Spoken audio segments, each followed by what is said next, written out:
Андан да кызыктуу суроолор, укмуштуу атмосфера. Сайтыбыздын колдонуучулары тарабынан жөнөтүлгөн суроолор ага коногубуздун кызыктуу жооптору болуп жатты. Айрым суроолор каарманыбыздын жүзүнө күлкү тартууласа, кайбирде суроо узаткандар аны таң калтырууга дейре барышты.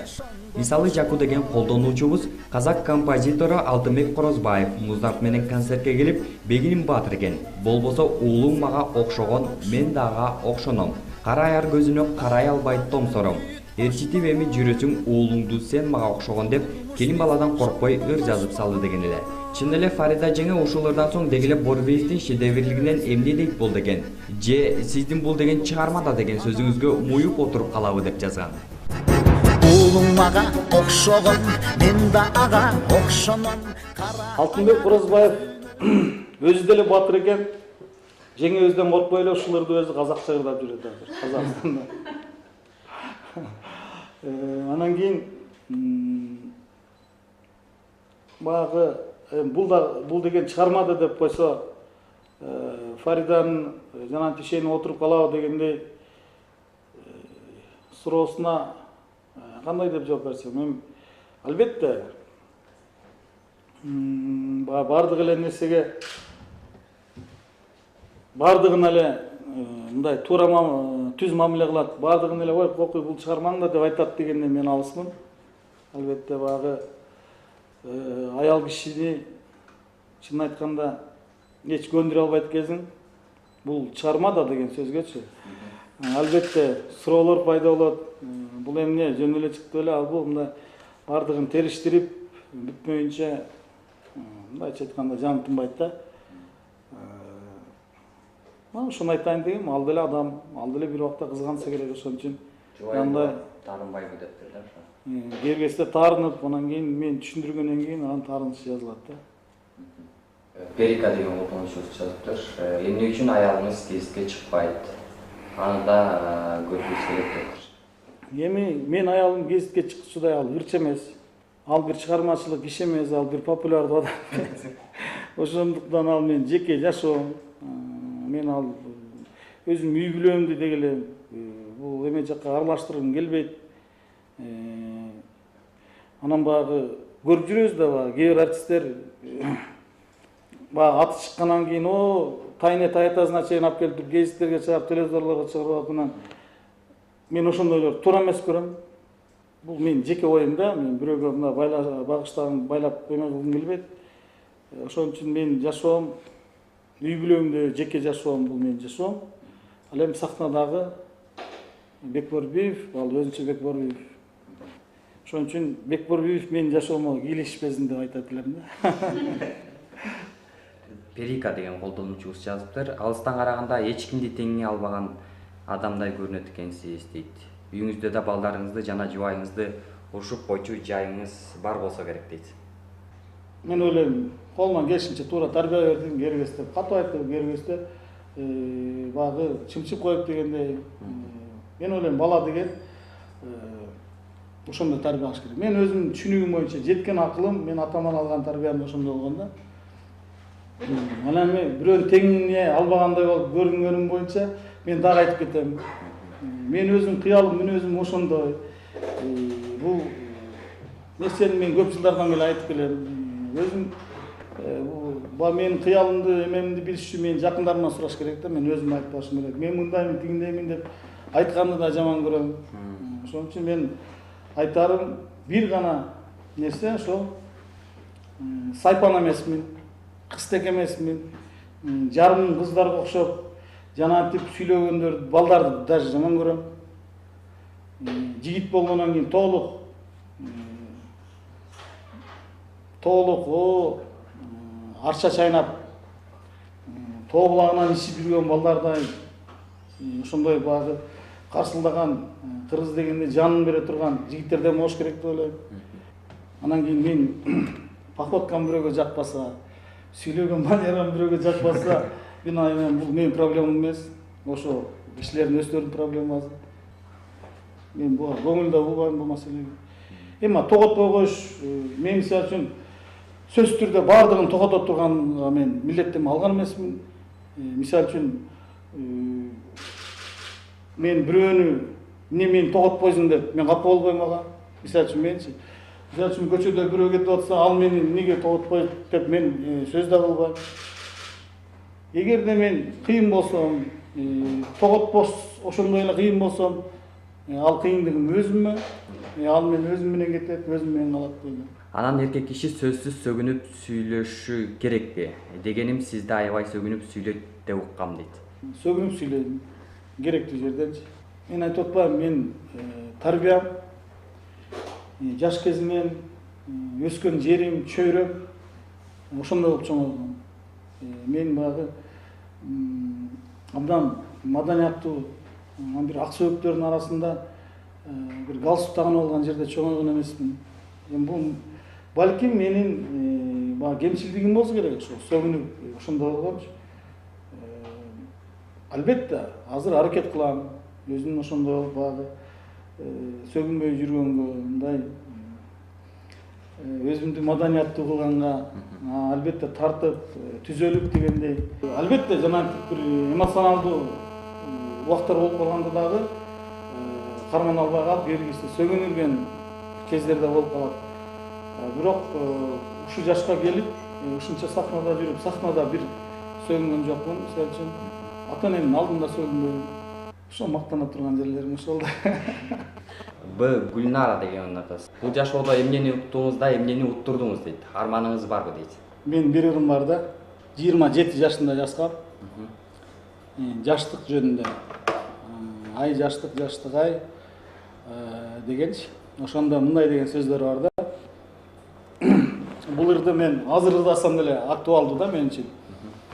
Жыгылдым, сүзүлдүм, жыдыдым, көп күйдүм, чыйыр алдым сенден жаштык ай. Ойнодум, көп күлдүм, ойлонбой көп жүрдүм. Арман жок сенде жаштык ай деген ошондо. Ушул сөз мен дагы эле тайбайм. Менде жаштыгымда эч кандай арман жок, калган жок. Армандуумун десем кесир болуп калат. Антешим керек деп ойлойм. Кудайга шүгүр. Ошолордо айтылгандай жакшысын жакшыдай, жаманын жамандай көрдүк. Эми утканым үй бүлө күтүп, бала бакыра күтүп, жора жолдош күтүп, бир туулан күтүп дегендей. Уттурган жактарыман эми ырчы болуп уттурганым бир гана ушу эркиндигимди уттурдум да. Мисалы үчүн жөнөкөй карапайым элдерге окшоп көчөдө эркин баса албайм. Эркин базарга бара албайм, дүкөнгө бара албайм. Ошол эле мончо бара албайм дегендей. Албетте бара берсең болот. Баягы эркин жүрө албайсың да. Сен барды карай берет, келип тийишип, унчук сүрөткө тартабыз, автограф сурагандан сырткары унчукпай койсо деле баары көңүл сен тарапта боло берет. Ошонун баардыгы баягы эми кийин убакыт өткөндөн кийин көнүп каласың буга делечи. Бирок ошентсе дагы мен ойлойм, ушу эркиндигимди мен уттурдум деп ойлойм да. Көрсө менде эркиндик ошо 20 жашыма чейин эле болуптур да. Ошондо да жакшы.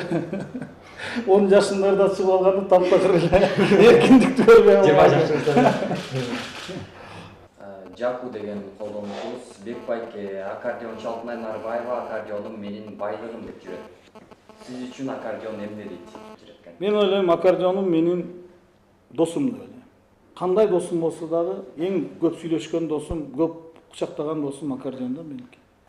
Маданбек Эшбаев деген колдонуучубуз жазды. Сиздин ырларыңыздын көпчүлүгү кыздарга арналып жазылган дейт. Жамиля, Ханзада, Эркинай жана башка ушундай сыяктуу дейт. Ошонун себеби эмнеде? Же сиз көрүп таанышкан эле кызга ыр арнап жаза бересизби дейт. Эми бул суроого мен тамаша иретинен ар дайым жооп берип келатам. Ырларыңыздын көбү кыздаргабы дегенде мен ар дайым айтам. Кыздарга жазбагандан кийин эркектерге жазмак болом. Акылбай, топчубай, анан бир. Эми мен өзүм эркек экеним кыздарга жазам да. Мындай тескери эмеге мындайча айтканда противоположный полго жазасың да. Это бул бир. Экинчиден бул баягы жүрөктүн ыры, анан кулактын ыры бар да. Бул баягы ырлардын өзүнүн, ар бир ырдын өзүнүн образы бар, өзүнүн мүнөзү бар, өзүнүн өмүр жолу бар, өзүнүн тагдыры бар дегенде. Ошон үчүн баягы бул ырды бир Эркинай деп жаздымбы мисалы үчүн. Калган ырларым деле Эркинай 1, Эркинай 2, Эркинай 100, Эркинай 200 деп кете берсем болот эле да. Жок, андай эмес, эми баягы бул публика үчүн, эл үчүн баягы жазылган ырлар. Албетте кыздын аты өзгөргөндөн кийин бул ыр демек башка кыз жөнүндө, башка эме жөнүндө деп баягы угармандын дагы ою бурулат да. Төлөн Туруевич деген Кытай жергесинен этно кыргыздар сизге жазган экен да ошо. Сизге баягы айтылган сындарга кандай карайсыз? Артыңыздан эчтеген? Сындар ушагайыңдар дегенге. Эми мен чыгармачылык жолунда көп эле ушактар болду мен жөнүндө. Өлүп калыптыр, атып кеттиктер деп да жүрдү. Тилин кезип кетпир деп да жүрүштү. Анан ага деле көнүп каласың. Чыгармачылыгыңдын келечегин ойлосоң, баягы сынды туура кабыл алып, ошонун үстүндө иштеп келишиң керек да, жылдан жылга. Жакын арада эле бир гезиттерден ушундай сынчылар айтып кетишти да, мен ошолорго айтарым, бекинеге биздин ырыбызга оон жазбайт деп терикпей, тескерисинче жакшы ырлардан, оонго ылайыктуу ырлардан жаза бериш керек. Акындарга айтарым ушул. Мен болбосом башка оончулар жазат. Мика деген колдонуучубуз жазыптыр. Бек ырчы, бек бажыканачы, бек актер, бек ата, бек уул, бек кайната, бек дагы ким дептир. Мен эми спортчу деп айтып болот. Мисалы үчүн да. Мени патриот деп койсо болот.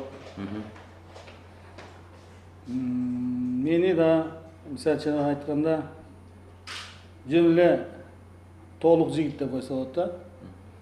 Мисалы үчүн жана жигит айтып атпайбы? Жөнөкөй болуш керек, анан мындай тиңдей, мындай болуш керек, анан кийин депчи. Мен мисалы үчүн кээ бирлерге окшоп сайпана кызтеке болуп, мисалы үчүн айткан сөзүнөн дайын жок. Баягы балдарга окшоп жүргүм келбейт. Жарым кыз балдарга окшоп жүргүм келбейт. Анан кийин мени жөнүндө элде кийин кандай сөз калса калсын. Мен өзүм ошо толук мүнөзүм менен ошо Токтогулдун суусун ичип чоңойгон баламын. Ошол Токтогулдук жигит катары кандай болсом ошондой кала бермекчимин. Максат 21 деген колдонуучубуз. Мурутуңуздун канча жылдык өмүрү бар дейт. Негизи сиздин мурутуңузду жок көрө элекмин дейт. Мурутумдун бул мурутумду мен эч идеализировать этпейм. Мен мурутка байланбашым керек. Мурут мага байланыш керек колду. Жаш кезде канча жылдык тарыхы бар деп жооп бере элеңиз ошондо. Мен жаш кезинен эле кичине мойло чыккандан баштап эле коем. Армиядан дагы коюп жүрдүм. Аякта багы көбүнчө армиядан коюп калдым окшойт, анткени аякта койдурбайт да мурутту. Анан мурут койсоң, сен кыйындай кыйын болосуң да, бир. Армияда ушундай да. Сен муруттуң бардыгын калынат, анан сеники алынбаса, бул кыймак экен деп айтат. Ошон үчүн мен аяктан ушактан жүрүп көбүнчө мурут коюп армияда. Кийин ошол боюнча мурутчан бала болуп калдым ошо. Кийинки колдонуучубуз Пассионар 21 дейт. Күйөө балаңызды сынап көрдүңүзбү дейт. Ал мен сынагыман өтпөй, кызымдын сынагынан өтүш керек. Өтүптүр. Азыр экөө бактылуу жашап атышат. Эмнеге сынашым керек? Мен анын атасы болом да, мен сынчы эмесмин. Ушул эле колдонуучубуздун экинчи суроосу. Сиз бильярд боюнча шоу чөйрөдө чемпион экениңизди билем. Убакыт таппайсызбы? Сиз менен бир күн сынашкым келет дептир. Азыр кийинки убактарда бильярд деле ойногонго убактым жок. Ошон үчүн кийин убакыт болсо мелдеш ойнойбуз. Мелдеш ойногондон эч качпайм. Кыргызстанда Каныбек Сагынбаевден башкарган. Албетте табажа. Ошо Мөндүр деген колдонуучубуздун экинчи эле суроосу. Акыркы жолу качан көзүңүзгө жаш алдыңыз дейт. Бир ушу 5-6 класстардан кийин дардан бери ыйлабайм. Мисалы үчүн баягы жакындарымды жоготкондо гана ыйлап эме болуп калбасам, албетте. Ошондо да мисалы үчүн жакында атам өлгөндө ыйладым. Бирок ошондо да элге көрсөтпөй, өзүм жакындарыма көрсөтпөй, өзүнчө баягы ыйладым да. Анткени баягы үйдүн эң уусу болуп, ата ордуна ата болуп калып атсаң, анан кийин мен да ошентип шолокто эзилип турсам, болбойт болуш керек деп ойлоп, ошон үчүн элдин көбүнчө белди бекем бууп турдук. Бирок мен ойлойм, жигит болгондон кийин көз жашыңды көрсөтпөш керек деп ойлойм да. Кээ бирлер тескерисинче айтат, баягы жүрөгү таш адамдар гана ыйлабайт депчи. Анан кийин ошондой досторум менен мен талашып берем да, тескерисинче көрсөтпөш керек деп. Кээ бир досторум бар, мен индийский кинону көрүп эле ыйлай беришет да. Анан албетте жакшы спектакльдерге барсаң, бир жакшы кино көрсөң, баягы муунуңа келе түшөт да. Бул деген таптакыр эле муунума да эч нерсе келбейт, мен ушундай ташмын деген туура эмес. Бирок ошону баягы мындайча айтканда контролдоп, жигит болгондон кийин бушактап ыйлай бербей бекемирээк болуш керек деп ойлойм да. Алоке деген колдонуучубуз экен. Сизди төө куш багат деп уккам. Короңузда канча төө кушуңуз бар? Бул бизнесте эмне болуп кызыгып калдыңыз төө кушка дейт. Мен төө кушум бар экен, Токтогулдар эле билет болуш керек. Токтогулдук экен демек. Балким Токтогулдук. Төө куштарым Токтогулда бар. Эми ал баягы мындайча айтканда биздин үй бүлөнүн чакан бизнес деле болуп мындай жарытпаган нерсе. Ал баягы кызыккан адамдар үчүн. Азыр биздин Кыргызстанда анын жумурткасына кызыгып артынан кубалагандар же болбосо этин издеп жегендер деле аз. Ошон үчүн бул мындай өзүм кызыгып жүргөм, башынан эле Кыргызстанга биринчи төө куштар келгенден баштап. Анан азыр менимче бир 6-7 бар болуш керек. Канча жыл болуп калды калдыңызга? 5-6 жыл болуп калды арман. 5-6 жыл болуп калды. Ушул эле колдонуучубуздун экинчи суроосу, тамчы шүйдүр мырыңыздан башка бир да сапаттуу заманбап клибиңизди көрө элекмин. Клипке анча маани бербейсиз го дейт, чынбы дейт. Мен тамчы шүйдүрүмдү деле сапаттуу клип деп ойлойм. Деги эле туура баамдаган экен, мен клипке деле чынын айтканда өтө басым бере бербейм. Туура, бирок тилекке каршы бул нерсе туура эмес деп ойлойм. Клиптерди көп тартырыш керек. Түшүнөм, тартырыш керек экенчи. Бирок ошо эмнегедир чыгымы анан кийин бир мүмкүнчүлүктөр болбой жүрөт да. Убак сааты чыкпай жүрөт да. Кийинки колдонуучубуз Лунтик деген экен. Мен сүйгөн Караат фильмин тарткан режиссер Руслан Машрапов менен келишпестиктер болуп, таанышып кеттиңиз беле дейт. Ошол чынбы дейт. Тартылышы 7 айга созулуп кеткендигин мен ошо Руслан сен айыңдан деп ошодон көрүп менде ушундай бир катуу айткан сөздөрүм болгон ал жерде. Анан кийин Руслан өзү иштесе чыгармачыл адам катары жакшы иштейт, бирок жанагы кичине жерлерден жоопкерчиликтүү болсо дагы жанагындай пунктуалдуу болсо дегенде, ушундай нерселер болсо, мен ойлойм Руслан экөөбүз да көп кинолор тартабыз. Кийинки суроосу, актёрдук дарабетиңиз тууралуу кандай сын пикирлерди уктуңуз? Алдын ала чоң маалыматтыр. Мен өз негизи актёрлук дарабетимди билем. Жакшы эмес, жакшы ойнай албайм. Чын айтыш керек аны. Ошон үчүн кийинки кинолорду жазсам дагы сценарийин өзүм жазып, өзүмө оңоюраак кылып жазышым керек да. Ошондой деп түшүнөм. Кийинки суроосу, актриса Назира Бердигулова менен служебный роман болгон дешет го. Ошол чынбы дептир. Назира өзү абдан татынакай сулуу кыз. Бирок служебный роман боло тургандай, ал менин табитимдей кыз эмес да. Туура эле жооп бердим да, анан кийин бул жерден ал деле терикпеш керек, ал деле билет. Өзүндай ал жактан баягы эме кылганда мен өзүм деле тамашалап айтам ошо. Мармеладка дейт. Сизди кызмат абалынан пайдаланып көп иштерди бүтүрөт деп уккам да бажы жагынан дейт. Ошол чынбы дейт. Мен бажыда мен кызмат абалынан пайдаланырда мен чоң кызматта болгон жокмун. Ал жерде бир посттун гана башчысы болдум.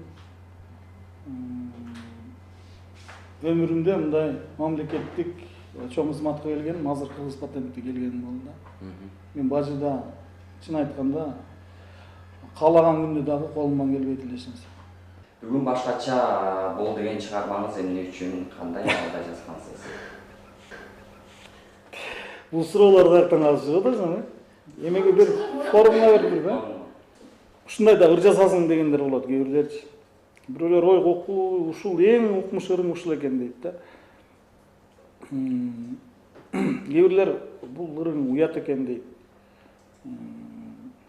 Мага окшогон ойлойм да, бир ырчы болуш керек, огончу болуш керек, ыр жазган, ушулардын баарын ырдаган да. Анан баарыбыз эле окшош болуп эле анан кийин жылдыздардын арасында сүйүлөрдү ырдап калсак дагы болбойт. Мага окшогон бир мындайча айтканда орустар айтып коет го, тырмакчанын ичинде неудобный. Бир ырчы болуш керек, огончу болуш керек. Анан кийин мен дагы жашоого акылмар болуш керек деп ойлойм да.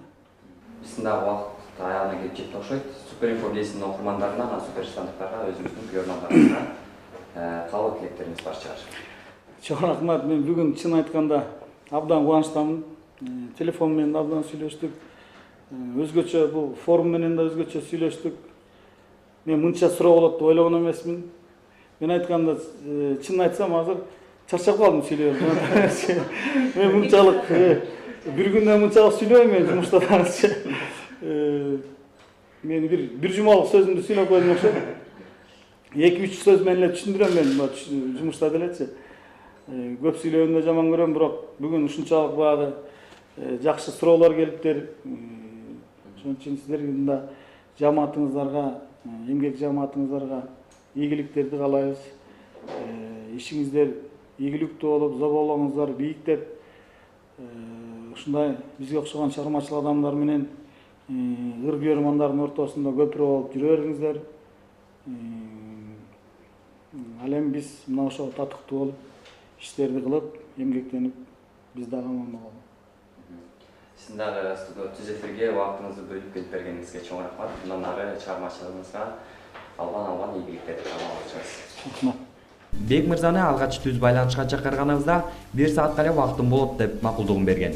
Кийин 2 саат бөлүүнү чечти. Бирок байкаганыңыздардай эле жыйынтыгында биздин студияда отуруп, туп-туура 3 саат байланышта болуп, өзүңүздөр баамдагандай түрдүү эмоцияга батып кеңсебизден узап кетти. Тамчы, тамчы, тамчы